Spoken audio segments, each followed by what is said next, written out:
Hey guys, welcome to another informative video. आज की ये वीडियो उन लोगों के लिए रहने वाली है जो लोग स्टॉक मार्केट के अंदर ट्रेडिंग करने के लिए तो आ गए हैं, बट उनको मालूम ही नहीं कि ट्रेडिंग कितने टाइप्स की होती है और उनके लिए किस तरह की ट्रेडिंग सबसे बेस्ट है। तो चलिए जानते हैं इस वीडियो में। आज की इस वीडियो का टॉपिक है टाइप्स ऑफ ट्रेडिंग।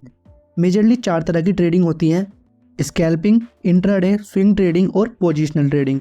और आपने एक नाम और सुना होगा, BTST। तो BTST भी स्विंग ट्रेडिंग के अंदर ही आती है। सबसे पहले नंबर पर आती है स्कैल्पिंग। स्कैल्पिंग सबसे फास्ट होती है, मतलब क्विकली एंट्री ली और क्विकली ही एग्जिट हो गए। जैसे अभी आपने एंट्री ली थी और थोड़ी ही देर बाद प्रॉफिट करके आप ट्रेड से बाहर निकल गए। स्कैल्पिंग 1 मिनट से लेकर 10 से 15 मिनट के बीच की होती है। इसमें आपको क्विकली डिसीजन लेने होते हैं और स्कैल्पिंग में टारगेट और स्टॉप लॉस बहुत ही छोटे छोटे होते हैं। मतलब अगर आपने कोई ट्रेड ली है तो उसमें आपका 5 से 10 रुपये का आपका टारगेट रहेगा और 2 से 3 रुपये का आपका स्टॉप लॉस रहेगा। इस तरह की ट्रेडिंग में आपको काफ़ी ज़्यादा अलर्ट रहना होता है और आपको अपना पूरा फोकस मार्केट पर रखना होता है। स्कैल्पिंग के लिए बेस्ट टाइम फ्रेम 1 मिनट और 5 मिनट का होता है। 5 मिनट का टाइम फ्रेम यूज़ किया जाता है एनालिसिस करने के लिए और 1 मिनट का टाइम फ्रेम यूज़ किया जाता है एंट्री और एग्जिट करने के लिए। कुछ लोग 3 मिनट के टाइम फ्रेम को भी यूज़ करते हैं, तो अगर आप भी सूटेबल हो तो आप भी 3 मिनट के टाइम फ्रेम को यूज़ कर सकते हो। लेकिन 15 मिनट और 30 मिनट के टाइम फ्रेम को यूज़ नहीं किया जाता, क्योंकि स्कैल्पिंग में होल्डिंग पीरियड बहुत ही कम होता है। स्कैल्पिंग में अगर आपको अच्छा प्रॉफिट कमाना है तो आपको अपनी पोजीशन साइज़ को बड़ा रखना होगा, क्योंकि स्कैल्पिंग में आपके टारगेट बहुत ही छोटे छोटे होते हैं।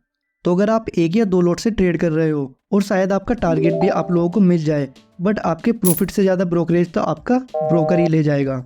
फॉर एग्जाम्पल, अगर आपने 100 रुपये का कोई भी ऑप्शन खरीदा है और उसमें आपका टारगेट 110 पर है और स्टॉप लॉस 95 पर है, तो ऐसे में अगर आप 1 या 2 लॉट से ट्रेड करोगे, मतलब 25 या 50 क्वांटिटी से आप ट्रेड लोगे, तो अगर आपको प्रॉफिट भी होगा तो वो 200-250 रुपये का होगा। इसका मतलब स्कैल्पिंग में आपको क्वांटिटी काफ़ी ज़्यादा रखनी होती है, तभी आपको स्कैल्पिंग में प्रॉफिट होगा।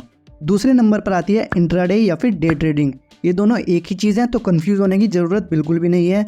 जैसे कि इसके नाम में ही है इंट्राडे, मतलब इंट्रा का मतलब है एक और डे का मतलब है दिन। तो ऐसी ट्रेडिंग जो एक दिन के अंदर की जाती है उसे इंट्राडे ट्रेडिंग बोला जाता है। इंट्राडे में आपने जो भी पोजीशन बना रखी है, बाय कर रखा है या फिर सेल कर रखा है, उस पोजीशन को आपको सेम डे पर ही क्लोज कर देना होता है। फॉर एग्जाम्पल, मार्केट ओपन होता है 9:15 पर और बंद होता है 3:30 बजे। तो 9:15 से 3:30 बजे के बीच आपने जो भी ट्रेड ली है, बाय किया हुआ है या फिर सेल कर रखा है, उस ट्रेड को आपको 3:30 बजे से पहले पहले क्लोज कर देना होता है। इस तरह की ट्रेडिंग को बोला जाता है इंट्राडे या फिर डे ट्रेडिंग। इंट्राडे में ट्रेडर का मेन फोकस होता है ट्रेंड को कैप्चर करना। इसके साथ साथ आपको वोलेटिलिटी पर भी काफ़ी ज़्यादा फोकस करना होता है, क्योंकि जहाँ पर ज़्यादा वोलेटिलिटी होगी वहाँ पर प्रॉफिट होने के चांसेस ज़्यादा रहेंगे। इंट्राडे में आप 5 मिनट और 15 मिनट के टाइम फ्रेम को यूज़ करते हो। 15 मिनट का टाइम फ्रेम यूज़ होता है एनालिसिस करने के लिए और 5 मिनट का टाइम फ्रेम यूज़ होता है एंट्री और एग्जिट करने के लिए। कुछ लोग 15 मिनट के टाइम फ्रेम पर भी एग्जिट या एंट्री करते हैं, तो आप लोग खुद से डिसाइड कर सकते हो कि आपके लिए क्या ज़्यादा सूटेबल है। इंट्राडे में आपका ओवरनाइट रिस्क नहीं रहता, मतलब अगर अगले दिन मार्केट गैप अप या फिर गैप डाउन ओपन हो जाता है तो इंट्राडे ट्रेडर के लिए टेंशन की बात नहीं होती, क्योंकि वो अगले दिन फिर से फ्रेश पोजीशन बनाता है और सेम डे ही उस पोजीशन से बाहर निकल जाता है। इंट्राडे में आपको कम कैपिटल की रिक्वायरमेंट होती है, मतलब अगर आप स्विंग ट्रेडिंग या फिर पोजिशनल ट्रेडिंग करते हो तो आपको ज़्यादा कैपिटल की ज़रूरत होती है, पर इंट्राडे में आप कम कैपिटल से भी आपका काम चल जाता है। बट इंट्राडे में आपको प्रॉपर रिस्क मैनेजमेंट और मनी मैनेजमेंट को फॉलो करना होता है और इसके साथ साथ आपको अपनी साइकोलॉजी को भी बिल्ड करना होता है। स्विंग ट्रेडिंग एक दिन से लेकर कुछ हफ्तों तक की जाती है। इसमें चाहे तो आप अपनी ट्रेड को एक दिन से लेकर के कुछ हफ्तों तक के लिए होल्ड करके रख सकते हो। स्विंग ट्रेडिंग में होल्डिंग पीरियड इंट्राडे से ज़्यादा का होता है और पोजिशनल से कम का। फॉर एग्जाम्पल, अगर आप निफ्टी या फिर बैंक निफ्टी में स्विंग ट्रेडिंग करते हो तो फिर आप 100 या 200 पॉइंट के लिए ट्रेड नहीं करोगे, फिर आप बड़े टारगेट्स के लिए ट्रेड करोगे। तो मतलब स्विंग ट्रेडिंग को करने का मेन मोटिव है बड़े मूव्स को टारगेट करना और ज़्यादा प्रॉफिट कमाना। इसमें आपको ज़्यादा कैपिटल की ज़रूरत होती है, क्योंकि स्विंग ट्रेडिंग में जो भी आप पोजीशन बनाते हो उसकी एक्सपायरी डेट बहुत ज़्यादा दूर की होती है। मतलब अगर आपने किसी ऑप्शन को बाय किया है तो उसकी एक्सपायरी डेट 2 या 3 वीक बाद की रहती है और इसीलिए स्विंग ट्रेडिंग में ज़्यादा कैपिटल की ज़रूरत पड़ती है, क्योंकि जितनी ज़्यादा दूर की एक्सपायरी होती है ऑप्शन का प्राइस उतना ही ज़्यादा होता है और जितनी पास की एक्सपायरी होती है ऑप्शन का प्राइस उतना ही कम होता है। स्विंग ट्रेडिंग करने के लिए 1 आवर और 1 डे चार्ट टाइम फ्रेम को यूज़ किया जाता है। 1 डे पर आप एनालिसिस करते हो और 1 आवर पर आप एंट्री और एग्जिट प्लान करते हो। स्विंग ट्रेडिंग के अंदर ही BTST ट्रेडिंग भी आती है। BTST का मीन्स होता है buy today and sell tomorrow, मतलब एक दिन के लिए किसी पोजीशन को होल्ड करके रखना।